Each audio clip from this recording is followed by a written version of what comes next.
welcoming you to the Leela Podcast, a place where you can discover all things Osho Leela. You'll get to meet the community, learn about community life, and listen in as we share about our upcoming events and workshops from the perspective of the facilitators and the attendees, supporting you to find your way to Leela.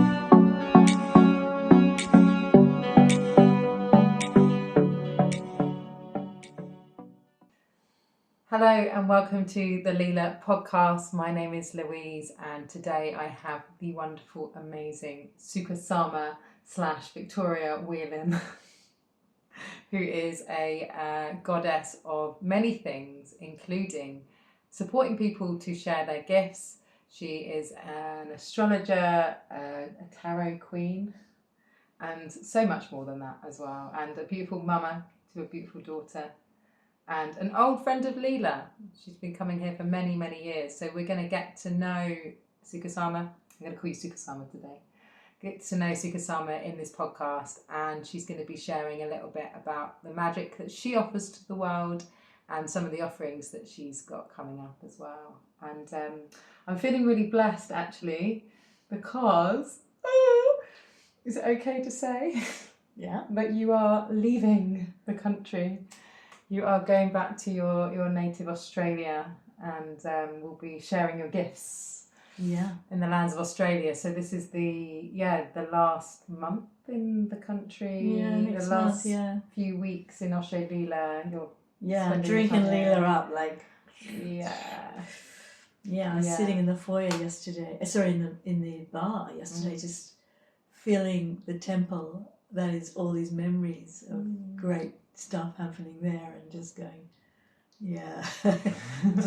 just feeling, just even walking around the grounds yesterday. Like I've been coming here for decades, even the last place before here. The original Leela 1. Leela 1. Yeah. And it's always been a place of inclusion, big hugs and welcome, and I've in the past been quite wild.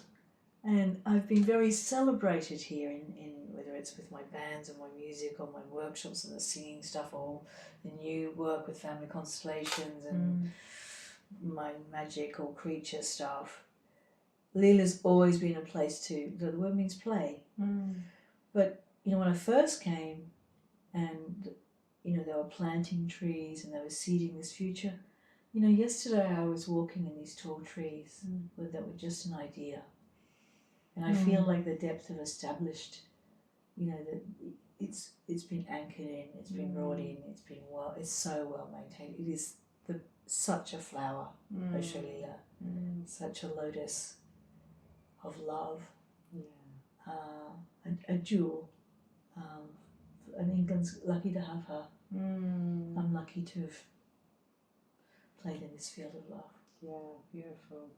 Yeah, it's been 27 years of visioning and coming through and so many different people's energies being put in and the people that come back and continue to bring magic and gifts and inspiration. And you are one of those.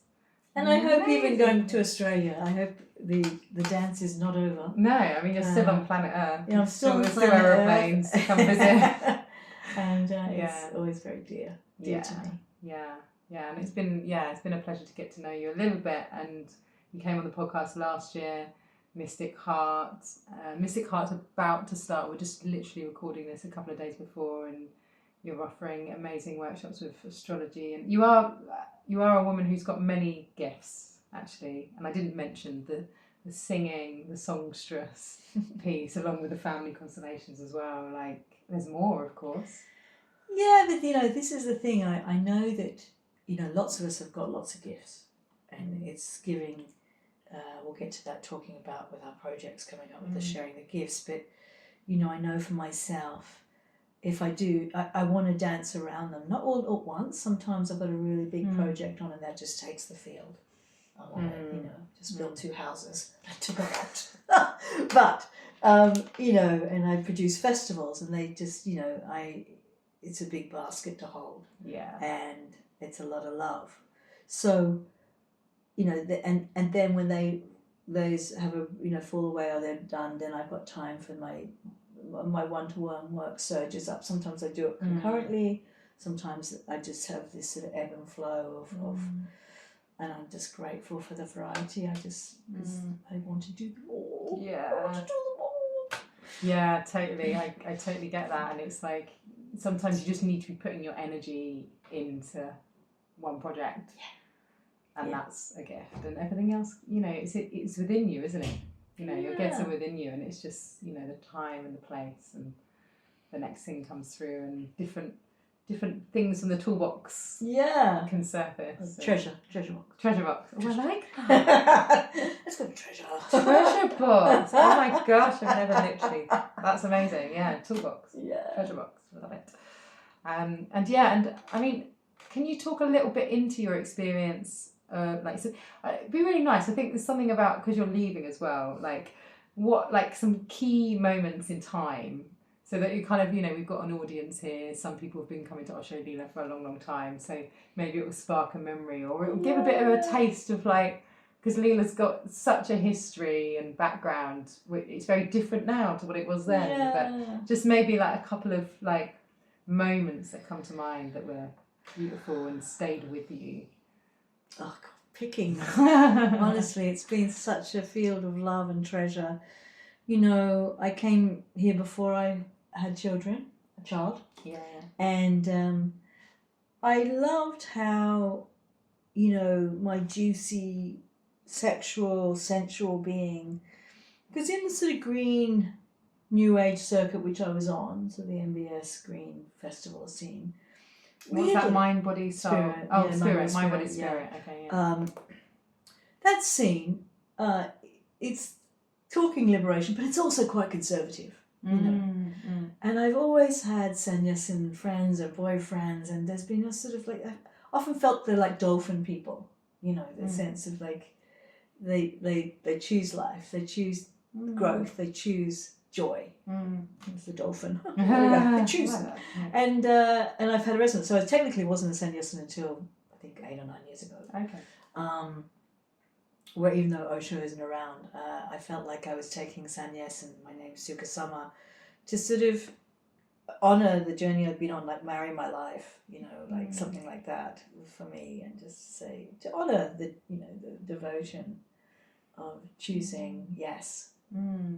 And so that's what I feel like with this Leela crowd and the opium. I feel like, gosh, where to pick? I think it's always been a place where I've been able to come with a workshop idea it's in development, and I go, I'm trying this on, Leela lovers, shall we give it a go? And there's been a willingness.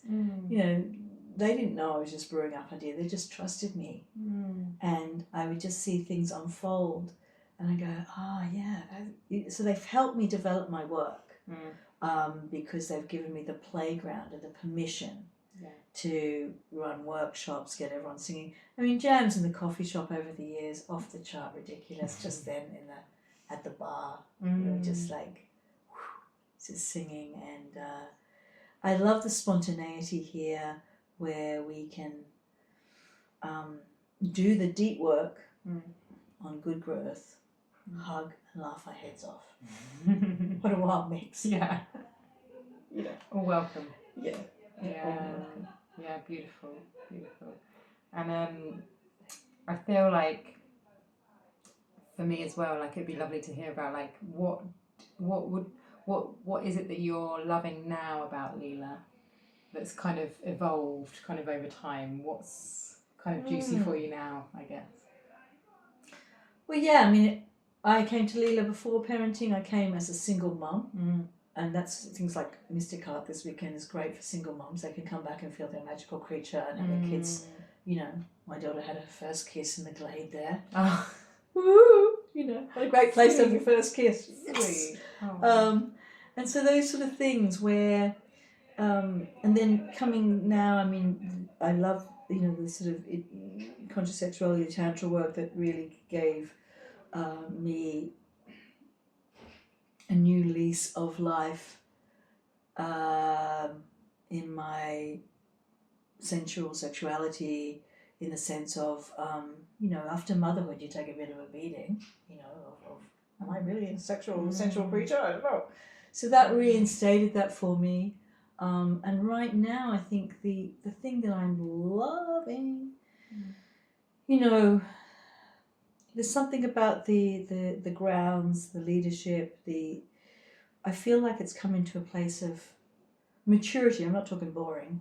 I'm talking like there's some deep holding now in what is in the world turbulent times, right? Mm-hmm. And so not only is it a place of joy and fun, but it's safe.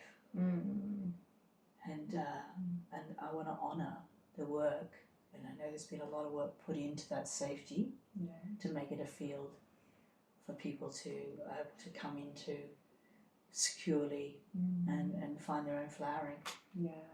Yeah, beautiful. Yeah, and I always someone always says something along the lines of this on podcasts, and it is beautiful just to hear when people feel that, and you hear it in the sharing circles, and it's like, it's so nice on the system to be able to feel that's the response, that that's how people feel. So yeah, lovely.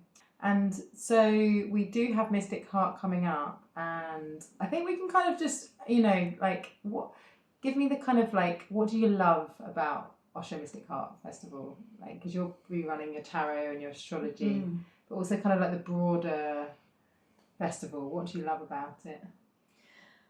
I think with the Osho Mystic Heart Festival, there's a few things. There's a lot of music, and that just gets people in their joy. It's like a visceral thing, yeah. And remembering music and magic, pretty much, I always get musician and magician completely intertwined. They're the same thing, really. And so in that is like this river pulsating through to people going to find their joy, to find their magic. And then you've got all these amazing workshops that are in that sort of mind, body, spirit type realm, firewalk. My workshops embodied astrology and soul tarot, going through the spine of the major arcana, almost like the hero's journey of your life, and using tarot as a stepping tool to sort of help navigate. And things like astrology, you show a chart to somebody and it's just like, well, what's all this heady mischief? And that's where you step into the chart. It's a dance. We're going to do some somatic dancing in the chart of the day. So they go, oh, that's what that feels like. I can feel that. So I think demystifying things and making things embodied and fun. Feeling your magic again. That's what it's about. Yeah, totally. And it's one of our we just have the two family kind of orientated festivals each year. And that for me is what I love, especially when you've got children running around, and then we've got such a kind of varied age group as well that come to Osho Leela, so it does really feed that kind of family vibe as well, doesn't it? And it's a beautiful festival. Yeah. So when you're heading to Australia, what is your plan? So I turn 60 next month, and a gift to myself that I'm giving myself is 3 or 4 months. I'll buy a van, traveling, being a hippie chick, and I'm going to be traveling the land and having this conversation about what the land wants from me. So I've got lots of treasures or skills or toolkit, and I'm not sure who I'm going to be there. It's such a new chapter, and I really want to give myself that time to listen. I've got some girlfriends out there ready to run workshops with me, and that's so nice. And I've offered them all the different things I've got. And family constellations is very popular at the moment, so I'm going to be doing that in Sydney in the Blue Mountains. They're beautifully setting them up for me, but yeah, I just feel like I'm going to give myself this time. I can still do things online anywhere in the world with people that I already do that. And these people and women in Australia, I've been working with them for years. So I feel like it's a chance for me to... My connection with the land in Australia is so visceral. It's like, even before this last trip, 2 weeks before, I felt it pulling me. Hello, interesting. So Yeah, to go, it doesn't feel like going back. I mean, 31 years, it's a long time. Yeah. So I feel like I'm going to afresh. And I came all those years ago over here because I was touring Australia with a band that was half Aboriginal.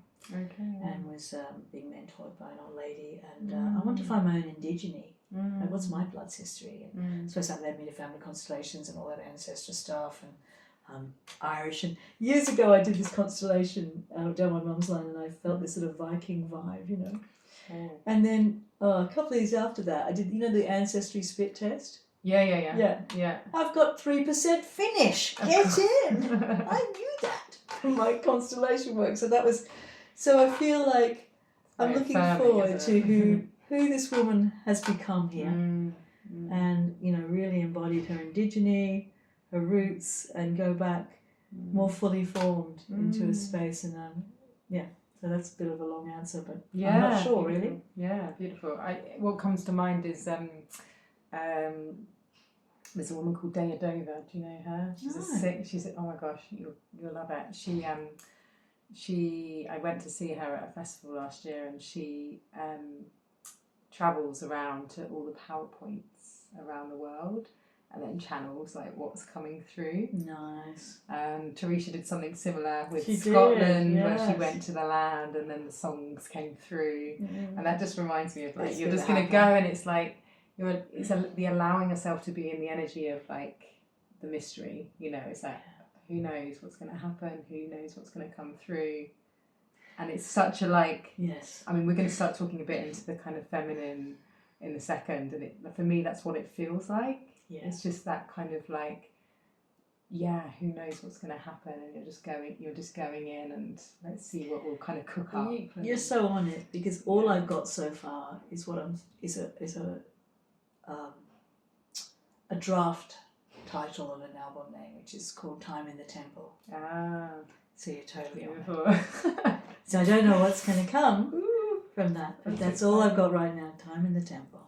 Yeah, beautiful. So it does bring us into kind of we've been journeying together on something called the Journey of the Sacred Feminine, and the workshop coming up is very much a kind of it's called Sharing Your Gifts, and it's a real kind of beautiful opportunity to bring that feminine aspect together with bringing your work into the world. So that point of like, this is needed, isn't it? The kind of just like opening up the portal, so the creativity can kind of travel through. Can you talk into like what your journey has been with it when it comes to kind of sharing your own gifts to get you to this point where you can now support women to do the same thing? Yeah, and like big picture wise, you know, we look at what the world needs right now, and, you know, in a couple of months' time we might have a black female president in America. Like, shut the front door. Like, if that happens, the rise of the feminine is not. It's so serious. We need to do it. The planet's already doing it. We're just catching up with her. And I saw a post by a man the other day saying, I think it's time for women to be in charge now. Some famous person, I can't remember. You know, it's going. It's not. It's just a culture of care. You know, we need to bring that in. We need to bring a sense of in good relations with the land in. So it's a must-have situation for the survival of humanity. If we're talking big picture. Yeah. I mean, my last album I did, which was called She Nations, stands for Supporting Humanity's Evolution. Oh, cool. Yeah. Love it. So that's the gig we've got. Supporting Humanity's Evolution. Yeah. That's epic. And there's a he in there too. Yeah. You know, we're not excluding, but we're just saying that is the gig. Yeah. That is the gig we've got right now as humans. And for my own journey, I mean, it's a clinical condition. I do produce a lot of projects. I've produced festivals, albums. I'm a community person. I'm a connected person. I see what's in the room and go, okay, how can we utilize the love that's in the field here, the skills in the room? How can we unify our purpose and passion and our deep why to make great stuff happen? And you know, one lovely story, which was with the Seed Festival. I was doing a festival at Dartington in Devon, and it was my first big festival producing gig. I don't know how I got the gig, quite frankly. I was just wild. how I got let into the boardroom, I don't know. Got in, and anyway, one of the thing was they were calling this festival, because it was the Tagore festival. They were calling it Gitanjali, which no one could spell, pronounce, or knew what it meant. Right? What is that? Gitanjali. Yeah, it was his award-winning poems. And Tagore was an amazing guy. He was like the second son of India. He was the father of Forest School. He was the father of things that became Schumacher and Dartington. They all came from him. You know, he was the only person in the world to write two national anthems for two different countries. He's like, anyway. So they were calling this festival this, and I was like. And Satish Kumar was my boss. I don't know if you know him. Oh, sweet. Yeah. Sweet. So, and weirdly, everyone was calling it the Tagore Festival anyway. But I came up with this idea about calling it Seed Festival. And I said, because it's a vowel, it's a verb, it's humble but powerful, you know, germinates. And I remember having the meeting, and the woman there, Alicia, who was my main woman there, she ended up going to start Hawkwood, move to be CEO of Hawkwood in Stroud. Are these school? This is a school? Or? Yeah, it's a bit of a place like this, but it's got more sort of. It came from a Steiner route. Right. Yeah. Okay. Anyway, in the end, we just called it Tagore because that was everyone was calling it. But she went and got this job up there, a bit of a place like this, and she said to me, "You know that seed idea of yours." An idea. I said, yeah. And she goes, would you like to bring that here? And we had this wonderful thing because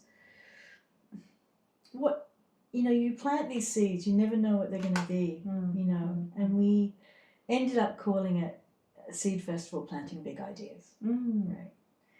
But it went on to birth the whole new vision of Hawkwood and being a centre for future thinking. So these things, you don't know. Where that little idea came in that boardroom, and this bold hippie chick had the courage to speak it. Yeah. It's gone on to create a festival, create all these ethoses and all these different things where, you know, people, even when I used to do my singing classes and people meet there and have babies, I go, my God, that baby's been created from my singing class. That feels good. You know, like you're creating things in the world that you see. That's one of the things with our weekend, and we start the weekend by finding out what projects have legs, you know, and you don't know in some ways which ones are going to have legs and enthusiasm, but then they go off and do this other stuff in the world that's got nothing to do with you. You were just the midwife, you were maybe the mama for a while, and there's maybe a time to let it go and let it live, you know, and as I know the generations of directors have done here, they've handed it over to the next lot. It's just the beauty of keeping listening to what's real in the moment. Yeah, absolutely. And I love it when just a memory just came to me was standing in a nightclub when I was probably about 20 with my friend, and one of our friends had put this event together. So they'd got the DJ, they'd hired the space, and I remember saying to my friend, we could do this. We could make events and do all this stuff. And at the time I was going off into the NHS, you know, I was kind of doing something totally different. And that idea, it just comes back to me every time now that I'm here at Leela and everything that I'm doing. And I'm do events. 20 how many events a year 20 years ago. This is 20 years ago, you know. And it was I had no idea whatsoever. And in that moment, what was the joy that you just exactly it was clean? It was clean. It was like my friend's Kate, and I was like, we could totally do this. We could run events and you just got to put a leaflet together and you know, so it was just and now she's doing it on steroids. Now that's it's it's got a bit wild. It's just oh God, more events. But you just don't ever know, do you? You don't ever know when these seeds are planted and when they're going to actually come into fruition. And there's something in that patience and knowing and trusting when things are right, they will happen. And even letting go of ownership that it's your idea. Yeah. Letting go of sovereignty. If the ideas, it's a bit like having a child. They come through you. Yeah. They come through you, you support them. They're not yours. Yeah.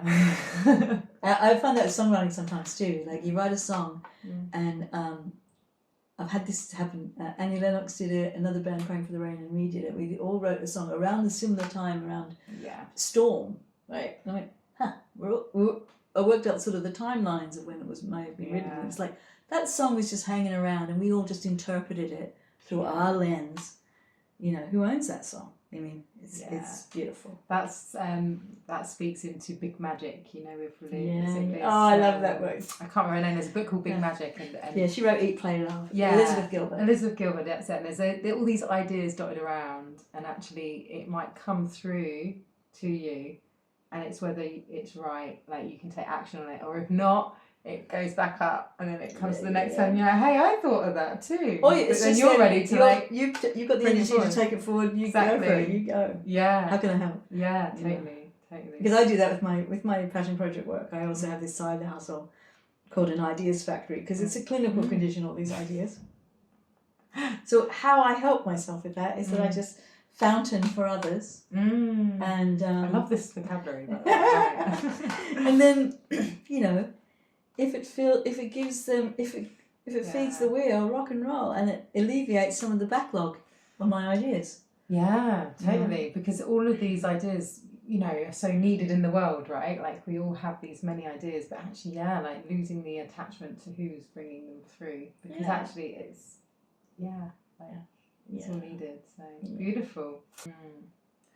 Yeah, and so here we are at Leela. Ideas Brewing. Sanjula called forward this idea of the sacred feminine work is happening at Leela. There's just more kind of this energy. It's women, but it's not just women. It's everything. It's the feminine energy within all of us, which is just coming through, and it feels really important, as you've kind of already said, and to now be in this place where it's bringing forward people's gifts.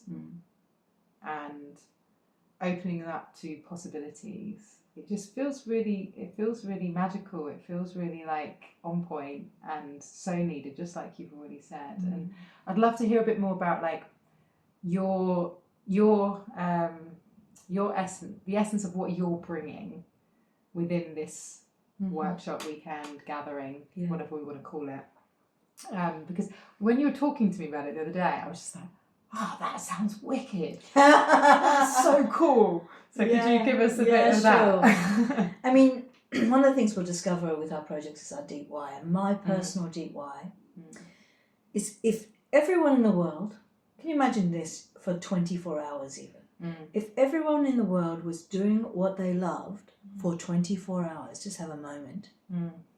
They were doing what they love for 24 hours, everybody. It's a new world.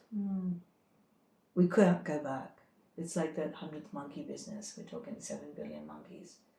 I've never heard that. You have to explain that. Oh, so basically, you know, when enough people do something, it's a new paradigm. Ah, yeah, okay. That sort of thing. Yeah. So my mission statement is that people do what they love. So there's this, one of my songs, Born to Be, let meaning make decision, trust your true ambition, create a world that sets you free. Combine your innate wisdom with passion and precision, do what you were born to be, because then it's easy if you're fueled by passion and your purpose and pleasure aren't rationed. Love it. So that's the mission statement. It's a within song. A song. Yeah, that's so cool. So in that way, you know, that weekend, and look, I work with men as well, but this is for women. And I suppose I work primarily a lot with women because I work in a way that helps them see that their purpose and their gifts are actually an act of service. You know, we're like, but we're mothers and we're this and we're that and we do things, you know, we're sort of in self-denying our gifts a lot. But if I say, cool your jets on that, it's actually an act of service to do this, to step out of your humility and your saboteurs or the things that are holding you back. Yeah. To be brave and bold, to be radically generous, and serve in your purpose. Yeah. And no more dicking about. Let's get to it. No more dicking about. Let's get to it. So, the arc of the work. Should I talk to the weekend a little bit with the journey we're going to go on? Yeah, please. Yeah. First night, because a lot of us have lots of ideas. So we're going to use a little bit of a family constellation model to start with, to see what ideas, because you might have like loads. You might have 3 leading the way going, no me, no me, no me. Or just 2, or maybe just the 1. But constellating them, just stepping on them and just seeing what has got the most legs. What has got the most fire. What has got the most flow or impetus. Because you don't want to be giving everything you've got to a project that doesn't give back, because you'll run out of energy. Right? Yeah. It's not gonna go well. Yeah. So let's start with one that goes well, and then sometimes what happens is some of the others pimp on it later. Go, oh yeah, and branch out. And so what starts off as an arrow becomes a tree.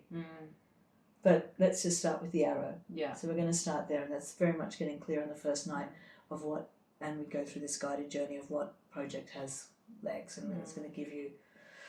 And the next day, a massive body of work where we do these things called the 5 bold moves. Okay. And we start in the morning, and it's very interactive.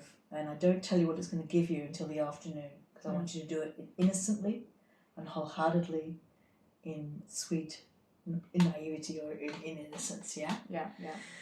And that is drawing your project, painting your project, just making it. It could just be. You don't even have to be good at painting or drawing or anything. Just you can even imagine it. Just get it down there visually. Just get it down. The next thing, you do it as an opera. That might terrify some people. But it's going to be in a playful field of love. You can use gibberish. It's going to be really fun. Okay. It's really a playful thing to sort of unearth, when you do opera, I'm not going to blow the speakers here, but I'm going to do it really loud. But you just really go from this, you can't do it from here. You've got to go, the rest of your body has to come into it. Then, 3rd bold move, stand-up comedy. She's already laughing. I just love it because it's all of the things, some of which I've kind of like overcome, but these are core things, aren't they? And you might be thinking, what the? I'm not an artist, I'm not a singer. I'm certainly not a comedian. I'm not a comedian. What are you doing? But honestly, it's so fun. A great example of that, this lady was doing digital detox for teenagers, a client I had in Australia, online. Digital detox. Yeah. Hilarious. Yeah. You know what I mean? So, how can you take the piss out of your own project? It's just such a liberation and an important part for a process we do in the afternoon. You do also the chapters of your how-to book. Who's going to review it? All this sort of stuff. And it just gives you, I won't reveal too much, but it gives you, all of this gives you ridiculous content for your project. And the last one, how are you going to save the world with it? Right? How's it going to save the world? And the afternoon, then we unpack the treasure of what all that brings. And I think the important part of these moves is that you might have an idea for a project, I'm just going to do it. But what if you have a chance, like actors, right? Before they take a play out, they rehearse. Musicians, we rehearse before we perform. Nice, yeah. Often people don't rehearse. Yeah. And in the rehearsal process, we go, oh God, that's groovy, let's work on that a little bit more. Oh my God, look at that, we never knew. Before we take it out to the world. Yeah. So these 5 bold moves, it's a bit of that. Nice. And so my process, I was trained as a dancer, then an actor, then a musician. So I've got these creative processes that I'm bringing to this work. Then I trained as a family constellator and other therapist modalities that I'm also bringing to the work, because the other side of it is our saboteur. Right? And I know that one very well. Do you? Got a name? No, but you know what I mean. Like, let's take and I did a process with a woman recently where I said, what if you can bring that saboteur and bring them into your embrace? Yeah. And then she showed me this picture of her driving to this challenging moment that she was doing with, as she decided that this saboteur was in this sort of statue she had at home, of sort of a voodoo statue or something, African statue. She had it strapped into the passenger seat and she was driving to the event with it. I was like, yeah. Love it. So how can we get our saboteurs, include them in our embrace, and actually get them on board? And so that's very much the sort of Saturday night piece of work. Yeah, we're going to be, so after we unearth this ridiculous treasure of what's going to serve our thing, then we tend the saboteur. We say, hey, why don't you, because they're busy, the saboteurs. I mean, they've got energy to burn. Let them get them on board. Yeah. You know what I mean? Wow, gosh, when you say it like that, like thinking about all that energy that goes into that, if it was totally like, wow, yeah, you just totally just blow my mind of just like, oh my God, that's where the energy is. Yeah. That's where it is. Yeah. It's all hidden in that saboteur. Yeah. So if we get the saboteur Get on in the team, shut the front door, then we're on board. And love that. That's really like resonated in me of just like, oh God, that's where the energy is hiding. Well, quite a lot. It's robbing. It's robbing a lot, and it's taking a lot from the project. But let's include them in the team. And one of those really part of that process. I mean, there's a couple. I am using family constellations a lot. We're going to be using it in that process. But again, the next morning we're going to be constellating. The next morning we're going to be constellating the project, the clients or your audience, and yourself.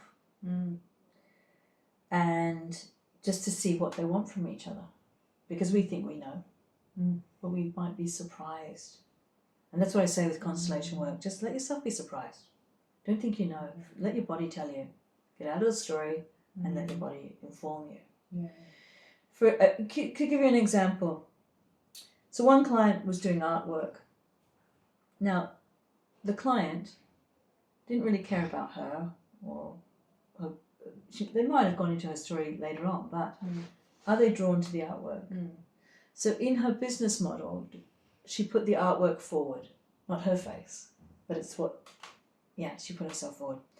There was another client who was doing sort of sexual somatic work, had loads of courses that they'd done this, they'd done that, the other.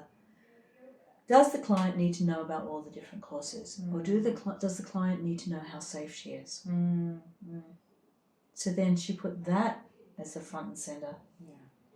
I'm safe. You want to know more? I've done all this. But not lead with all of that, because that's all.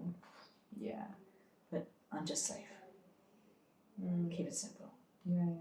So it tells you more than that, but that's the simplicity of what some of those processes will do. And beautiful. Yeah. I'm very excited because I'm going to be assisting on this workshop.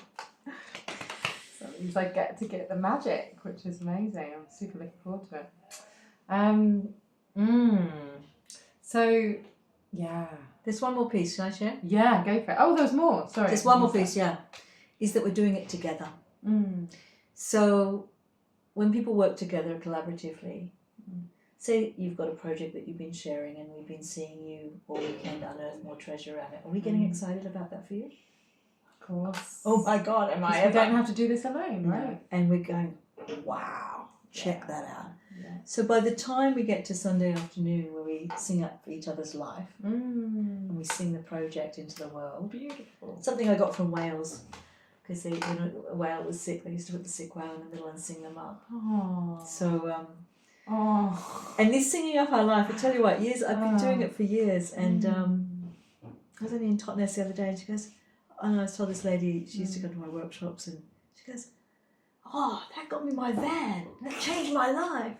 And this other guy said, I've been singing that song for 15 years. I don't know the song that we made up for him, but he's been singing it every day for 15 years. I mean, you don't know the impact. So that Sunday afternoon, we're going to take turns in seeing you in your project and singing you up and singing the project into form. So we're going to be there like supersonic, sexy women, in our full generosity. Yeah. singing you up and your project into the world. I love that. I absolutely love that. And it's so, I can feel like, because when you bring in the voice, when you bring in the resonance, when you bring in the frequency of these things, this is how manifestations come through, right? So, superpower. That's what they say, don't they? You need to feel the manifestation. Totally. Then the chemistry in your body can receive it. But if you're not ready, if you just say, I want $1 million, I want $1 million, but you can't feel it, chances of it happening are not as strong. So Absolutely. All these little keys to manifestation, for sure. Wow, it sounds amazing, and I'm happy I'll be there. And I guess as well, like, there's a question of like, because I know that there'll be people out there and thinking, oh, is this for me or not? Like, am I at the right stage? And you're inviting people where it is just an idea, just a possibility. Well, I think there's 3 people. Yeah. It's a person with an idea that wants to flesh it out and give it flesh to the bones of the idea and make it more real and more embodied. There's people that are not sure. I don't even know if I've got an idea. There's these things floating around, and even if they don't have an idea, they can go through the weekend with as a dummy run. And even if they don't have the idea, they can come to the weekend and use it as a dummy run to just go and just use this process. And it's a process you can do over and over. And the third person's already out there doing it, and their project needs some support. Yeah. And maybe some revisioning, and maybe they went out to the world without this dream time first, and it's feeling a little bit thin, or it's feeling harder. It needs a lot of mothering, parenting. So you don't need an idea. You can have an idea or lots, and you can have a project already out in the world. Yeah. And all those 3 people, 3 women, will be able to get something, I think, quite a lot out of the weekend. Yeah, definitely. And I feel like when you have like women coming together to do this, because a lot of people are like sitting at home, right? Like my business, when I had my online business, I did it all alone, and I was doing these kind of like little free kind of challenges and stuff online, and just to be in a space where there's other women cheerleading you, and like I've got this whole thing around lone wolves. So many of us are these lone wolves, and it's like the coming together and the co-creation, and just energetically what that all, like stirring the witch's pot, isn't it, kind of thing. It's such a beautiful experience, and like you've got people who've got more experience and less experience, which then support each other. Fresh eyes, been in it a long time, and feeling a bit probably burnt out, and having kind of like, oh, I've done so many projects, nothing's happening with them, and it's like, what energy have you been doing that from? And where can you receive the support, because we are really in this feminine journey as well. Receive the support so that you can flourish and you can grow. And there is, there's so much around doing that together. So, and I think that's our journey as women. I think the journey of women is that we're so rooted to our mata. We're so, programmed not to ask for help, to be, lone wolves. It's like, when are we going to get over that? Generously, in service, to get over that in service. Like, what happens to the planet when women get together and collaborate? What do you think she thinks? Like, she's going, yeah, baby, I love it. Let's do more of that. That is going to raise the elevation of the world, So we're not. It's that weekend in its own self is a prayer, not just for the individual people coming, but a prayer for the planet. That we're doing the good stuff. Yeah, that is it. That is the giving, isn't it? The giving back. But... Oh, I can feel tingles. Absolutely. Important work. Important work. Well, very much looking forward to it, Sukha Sama. Really looking forward to it. And just welcoming in any woman that resonates into this particular magical cauldron of creativity. Is there anything that you'd like to share, either about the workshop or kind of anything else we've spoken about on the podcast? Yeah, so I think that as women, what's really sweet for me is my daughter sort of assists And she'll be assisting this weekend as well. And she's still a challenging teenager, young woman. But when she's in this role, she's very much like an apprentice. And I feel like for all the women out there, whether they're mothers or not, we are modelling a new way and supporting each other in that new way. And if we can only, stay true to that vision, that's going to help us in our courage, in our generosity, and the fact that plugging into your purpose, doing what you love, it's an act of service, and it's going to change everything. And that's the part of the bigger gig that excites me. Yeah, totally. And I also feel like, Scarlett will bring so much. How old is she now? She's 19. 19-year-old. She's going to bring so much because she's just got this, the maiden. She's the maiden, and that's what possibility. I love actually that most of our spaces are many age groups, intergenerational. We're intergenerational, and that is how it's always been as well. It's not it's the women together, from the elders to the youngsters. So can't wait. Looking forward to it. Well, thank you so much for joining us, Sukha Sama. Absolute pleasure. And thank you for joining us on this podcast, and I hope that you enjoyed it. And it's just sparked something in you, whether you're coming to this workshop or not. Maybe you're watching this in years to come. Like how important it is for all of us to be sharing our gifts. It doesn't matter if it's a man or woman or anything else you identify as, but just simply to be bringing your life force energy out, your ideas, your creativity into the world as a gift for others. It's so important. So just a little invitation there as well, just to kind of, even if it is an idea brainstorm or something, like how can you be more yourself? How can you bring yourself more into the world? I'd love to welcome that in, and feel free to share under in the comments as well. Where can people find out about you?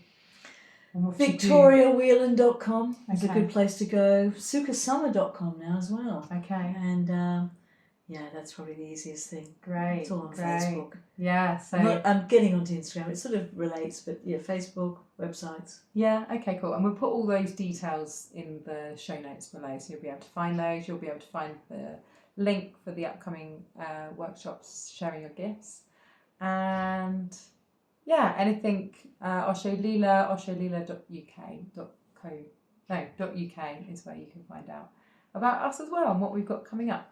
So thanks for joining us, and we'll see you again next time. Bye.